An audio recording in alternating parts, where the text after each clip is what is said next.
यावर्षी रविवार दिनांक 17 मे 2026 पासून अधिक महिन्याला सुरुवात होत आहे आणि या अधिक महिन्याची समाप्ती ही अधिक ज्येष्ठ अमावस्येला म्हणजे सोमवार दिनांक 15 जून 2026 रोजी या अधिक महिन्याची समाप्ती होईल।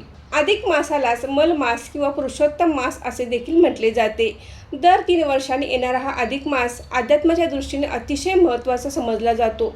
परंतु या अधिक मासामध्ये आपल्याला कोणत्याही प्रकारची शुभ कार्य मंगल कार्य करायची नाहीत। लग्न, गृहप्रवेश, वास्तुशांती ही कामे अधिक महिन्यात केली जात नाहीत। अधिक महिन्यामध्ये कोणती कामे करावीत किंवा कोणती कामे करू नयेत याबद्दलची माहिती आपण आजच्या व्हिडिओमध्ये घेणार आहोत, तर व्हिडिओ शेवटपर्यंत नक्की बघा। नमस्कार, मी सारिका भक्ती विश्वमध्ये तुमचे मनापासून स्वागत करते।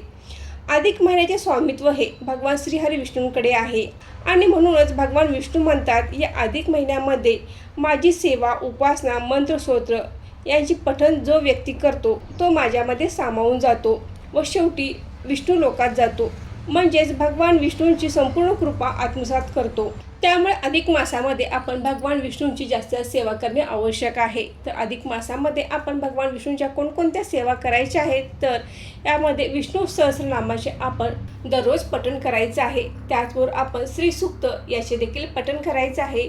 पुरुष सूक्त याचे देखील आपण या अधिक महिन्यामध्ये पठण करायचे आहे। अधिक महिन्यामध्ये दान धर्माला विशेष महत्त्व आहे, पण हे दान सत्पात्री असावे, म्हणजेच ते योग्य ठिकाणी करणे आवश्यक आहे। अधिक महिन्यामध्ये दीपदानाला देखील विशेष महत्त्व आहे। दिवा प्रज्वलित करून तुम्ही वाहत्या पाण्यात देखील दीपदान करू शकता। पिंपळाच्या झाडाखाली देखील दीपदान करण्याला विशेष महत्त्व आहे। पिंपळाच्या झाडामध्ये भगवान विष्णूंचे वास्तव्य असल्यामुळे आपण पिंपळाच्या झाडाखाली अवश्य दीपदान अधिक महिन्यात करावे। त्याचबरोबर आपण मंदिरात देखील दीपदान करू शकता। अधिक महिन्यामध्ये दीपदान केल्यामुळे कुटुंबात वंशवृद्धी होण्यास मदत होते। संततीविषयी काही समस्या असेल, त्रास असेल तर आपण अधिक महिन्यामध्ये आवर्जून दीपदान जरूर करावे। त्याचबरोबर अधिक महिन्यामध्ये दीपदान केल्याने अपमृत्यू टाळला जातो। अधिक महिन्यामध्ये सामाजिक कार्य करावी। संत महात्म्यांच्या सेवेसोबतच आपल्या गुरूंची देखील आपण सेवा करावी। आरोग्याच्या बाबतीत काही समस्या असल्यास त्या निवारण्यासाठी महामृत्युंजय मंत्राचे देखील अधिक महिन्यामध्ये पठण अवश्य करावे।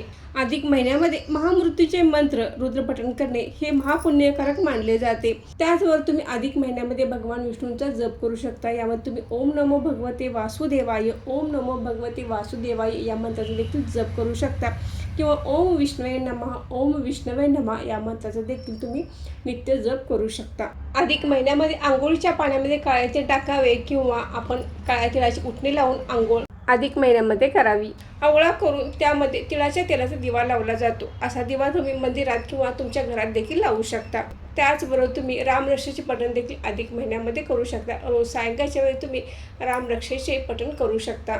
अधिक महिन्याला अलौकिक असे महत्त्व आहे, त्यामुळे आवर्जून आपण भगवान विष्णूंच्या जास्त सेवा करण्याचा प्रयत्न करायचा आहे। तर मैत्रिणींनो, आजचा व्हिडिओ इथे थांबवते। आजची माहिती कशी वाटली कमेंट करून नक्की सांगा। व्हिडिओ आवडल्यास लाईक करा, शेअर करा आणि सारिका भक्ती विश्व या यूट्यूब चॅनल सबस्क्राईब करा। धन्यवाद।